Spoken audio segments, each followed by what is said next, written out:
बिस्मिल्लाहिर्रहमानिर्रहीम अल्लाहुम्मा सल्लि अला मुहम्मदिन व आले मुहम्मद। उम्मीद करना कि वेखण वाले सुनने वाले सारे व्यूअर्स खैर खरीद के नाल हो के अल्लाह पाक दी ज़ात तुहानूं अपने ईमान च रखे।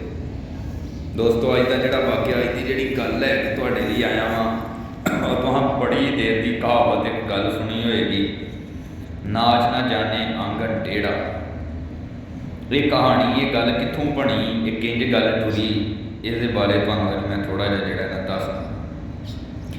एक जमाना ही ਉਹਦੇ ਵਿੱਚ एक कबीला आबाद सी। उस कबीले दे विच रिवाज ये सी कि जिहड़ी भी औरत की शादी हुंदी तो अपने बंदे दे घर आउंदी ते उत्थे आके उन्हां दी रसम ये सी कि जिन्ना भी खर्चा है उस तो बाद उस औरत ने काम करना है तो खर्चा जिहड़ा ना पूरा करना, जिन्ना भी उन्हां दी शादी दे उत्ते इन्वैसट होया है जो भी हुंदा है खर्चा वगैरह।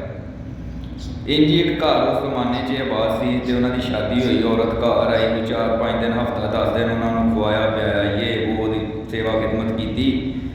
तो बाद उन्होंने उसकी सस कह लगी, हाँ बई कुड़ी ये गल है कि जिहड़ी साडी रसम है असीं उन्होंने आबाद रखना है, उन्होंने अस जिंदा रखना है, तो लिहाजा तेनों जिहड़ा ना हुण कोई काम करना पैना। तो काम वो की करते सन कि लोगों की खुशियां ते जाके ते ढोलकी ढूलकी बजा के अपना कोई नाच गाना करके उन्हों का ये पेशा सी ते वो अपने पैसे पूरे करदियां हैं।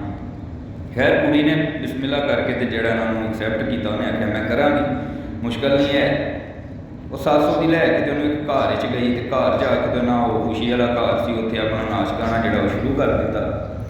नाच गाना जिस वेले शुरू किया तो कोई जोड़े वो कोई आडियंस सन वेखण वाले, अगे तमाशबीन सन वेखण वाले, उन्होंने कोई पसंद ना आया। तो बीबी भी जी उसकी सस से पिछे बह के रिझदी रही, वेंदी रही कि करती की है। खैर उन्होंने उत्ते प्रोग्राम खत्म किया अपना, जो घर वापस आए तो उन्हें आके आख्या गल ये कि कुड़िए तू एक काम कोई चंगा नहीं किया, अपना जोड़ा काम है ना वो बिल्कुल भी कोई परफॉर्मेंस जी अच्छी नहीं दी। तो जिहदे जवाब में कुड़ी ने अगों आख्या कि गल ये कि जिथे मैं अपने पिछां घर डांस करती रही हाँ, जिथे मैं ढोलकियां तो नचदी नुचदी रही हाँ ना, वो जगह बड़ी खुली सी, ठीक है, वो आंगन बड़ा खुला सी।